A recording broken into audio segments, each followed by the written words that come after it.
শুক্রবার ভেনিজুয়েলার বিপক্ষে মাঠে নেমেছিল ব্রাজিল। সে ম্যাচে 1-1 গোলে ড্র করে মাঠ ছাড়ে সেলেসাওরা। পেনাল্টি মিস, উল্টোপাল্টা সাবস্টিটিউটের কারণে জেতা ম্যাচ হেরে যায় ব্রাজিল। এরপর সংবাদ সম্মেলনে এই ম্যাচে অপ্রত্যাশিত ড্রয়ের প্রসঙ্গে যখন দরিবালকে প্রশ্ন করা হয়, তখন তিনি এই উত্তরে বলেন, ব্রাজিল নাকি এই ম্যাচে ভালো ফুটবল খেলেছে।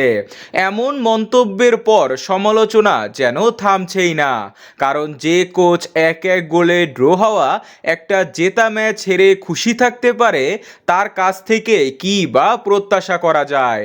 আবার পয়েন্টস টেবিলে 3 নম্বর থেকে 4 নম্বরে চলে এসেছে ব্রাজিল।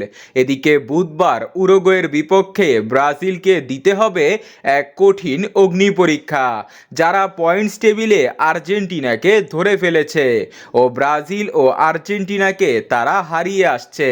তবে উরুগুয়ের বিপক্ষে ম্যাচের আগে ব্রাজিল দল থেকে ছিটকে গেল 2 জন প্লেয়ার। গত ফিফা উইন্ডোতে ইনজুরির কারণে দলে ডাক পায়নি অ্যাথলেটিকো মিনিয়েরোর হয়ে খেলা লেফট ব্যাক গুলহার্মে অ্যারেনা।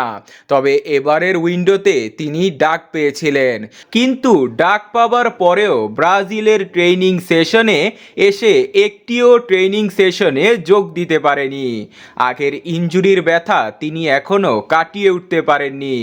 ধারণা করা হচ্ছিল তিনি ইনজুরিতে রয়েছেন, তাই সত্যি হলো।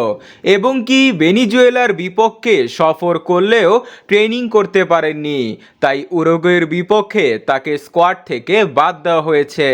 তার বদলে দলে ডাকা হয়েছে 31 বছর বয়সী বোতাফোগোতে খেলা অ্যালেক্স ট্যালেক্সকে।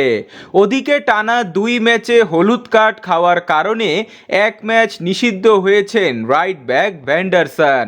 আগের উইন্ডোতে পেরুর বিপক্ষে ম্যাচে একটি হলুদ কার্ড খেয়েছিলেন ও এই ম্যাচেও অর্থাৎ ভেনিজুয়েলার বিপক্ষে তিনি হলুদ কার্ড পেয়েছেন।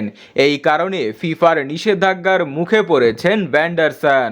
তার জায়গায় সুযোগ পেয়েছে ফিওরেন্তিনাতে খেলা 25 বছর বয়সী রাইট ব্যাক দুদুকে।